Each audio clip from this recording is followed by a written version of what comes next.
What's up, YouTube? This is my first ever YouTube video. Wow.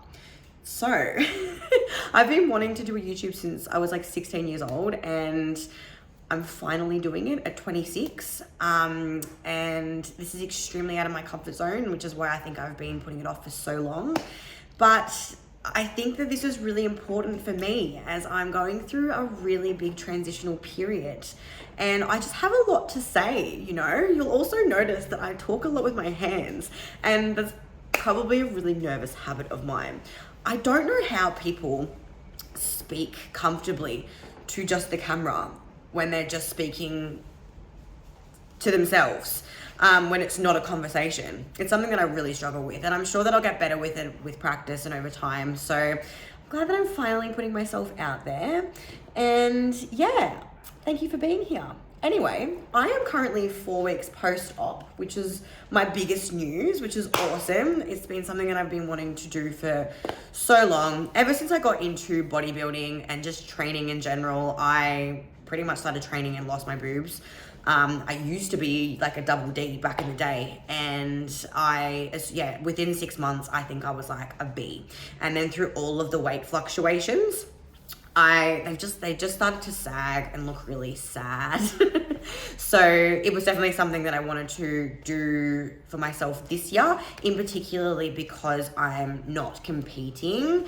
Whether that's ever again or not anytime soon, I'm still very much in limbo with that at this stage, but at the moment it's definitely not a priority. So that's definitely something that I'd like to chat with you about. So obviously for the last 3 years, I have been heavily focused on my bodybuilding goals. It's pretty much the only thing that I have focused on for a really long time. I've been heavily fixated on this goal, and I've been completely obsessed that nothing else has really mattered, to be honest with you. Even just last year when I participated in my last season, I really did feel like I was this close to getting my pro card. And I think that that's due to a lot of the expectation around me as well. It was through, through social media, through comments, through things that people were just saying to me. You don't want to have an expectation for yourself, but I did. And so last year was my last competitive season. I competed in October, and I started to experience some pretty shitty health issues towards the back end of prep, which is still up in the air. They're still undiagnosed. I'm still going through them. They were definitely worse in prep, but I still go through stages and flares where they can be really heightened, and there's never a day that I feel 100%. So it started probably about 4 weeks out from my first show of the season, and I genuinely thought I was just experiencing a little bit of digestive stress at the time, that could have just been coming on through just external stresses, physical stresses, and just through prep related issues. Like, a lot of people have digestive issues through prep, so I just thought that's what I was experiencing as well. But it continued. I tried everything and anything that you could think of. I did. I went to all of the appointments in the world because I just wanted to have the issues resolved. Since finishing that competitive season, I have been working with multiple specialists. I actively work with a gastroenterologist, and I've had multiple endoscopies. I've had an MRI. By the way, that MRI was $600 and it came back with nothing, so that was cool. I've had an MRI. I've had a couple of ultrasounds. The ultrasounds are the only thing that come back with like a loose diagnosis of some type of inflammation, linked to a possible IBD, Crohn's, terminal ileitis. But no official diagnosis yet, which is so bloody frustrating because, I'm not able to treat it. So that's the first thing that I'm dealing with, and it's something that kind of like made me step back for a second and really just think, shit, has bodybuilding been the cause of this? I don't know. If it is autoimmune, It may not have anything to do with bodybuilding. This could be something that I could have been battling for a long time without even realizing, and it could have been asymptomatic. But I do know that my body in general is just not very resilient at coming back from the extremities, and bodybuilding is fucking extreme. We go from being, I go from being, last comp I was 53 on stage. The lightest that I got was 51 kilos when I was flat. And then in an off season, to be honest with you, I've definitely sat heavier than I would like, but I've been as heavy as 72 kilos. I'm currently sitting at around 65, 66 kilos. And I'd say my sweet spot is around 60 to 65. So that's like a 10 to 15 kilo difference in body weight compared to what I am on stage. And obviously the measures that we take to get to that level of stage leanness are pretty drastic as well. I'm not a natural athlete. I know that I have put my body through some pretty crazy shit. And to be completely honest with you, I have done things that I do not think that I would do in the future. And that's because I was so fixated on this goal. And now that I've taken a step back, I've kind of just gone, wow, I've got a little bit more perspective of the overall situation. I think that when you're in it and when you're so fixated on a particular goal, it's really hard to see anything else. I wanted to be a pro. I wanted to be on the Olympia stage one day, and that is all I ever thought about. And I honestly became very result driven and not very progress driven. Through my bodybuilding ventures over the last couple of years, I actually think I have fallen a little bit out of love with the training side, and that was the main reason why I started bodybuilding in the first place. It was a natural progression. I really loved the extreme side of training. I loved the way that I looked when I was training, and I'm highly competitive, so I was like, fuck yeah, let's give competing a go. And I was always obsessed with the way that the competitors looked online. I was always obsessed with your Hattie Boydles, Cass Martin. She never competed, but she always looked freaking amazing. I've always been obsessed with just powerful looking muscular women. And so then that translated into being obsessed with all of the wellness girls as well. And I was like, that's what I want to be. That's who I want to be. And it's what I want to look like. And that's all I've known for the last 3-4 years, to be honest with you. And it's not been until this year that I've kind of been able to step away from that all a little bit and just gain a little bit of perspective for the overall situation that I put myself in the last couple of years. It's definitely put a lot of stress on me physically and emotionally. I've been with my partner for 3 years and we have always prepped together. He's in a prep right now and it's the first time that he's not prepping with me, and it's strange. But yeah, so we got together, and literally the month after we got together, we plunged into a contest prep. So it's kind of all we've ever known.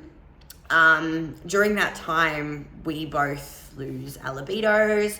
Hormonally, we're not in a great place. We're putting our bodies through a lot. So yeah, both lose our libidos. So it means our intimacy goes out the window a little bit during that time. And then the first time I competed, that post-comp period for me was a massive challenge. I did struggle with, I would say, some type of disordered eating, justified binge eating, and also just like body confidence issues as well, which then turned into a lack of intimacy because I just felt like I wasn't enough. I wasn't beautiful. I just constantly I just didn't feel myself. And I didn't really resolve those issues. I just put myself onto another cycle where I experienced negative side effects because I was obviously so fixated on the goal again that I just kind of ignored a lot of the side effects, and then plunged into another prep as well with Jordan. And then it was just like it was just a cycle. So I feel like I haven't really been myself for the majority of the relationship that I've had with him.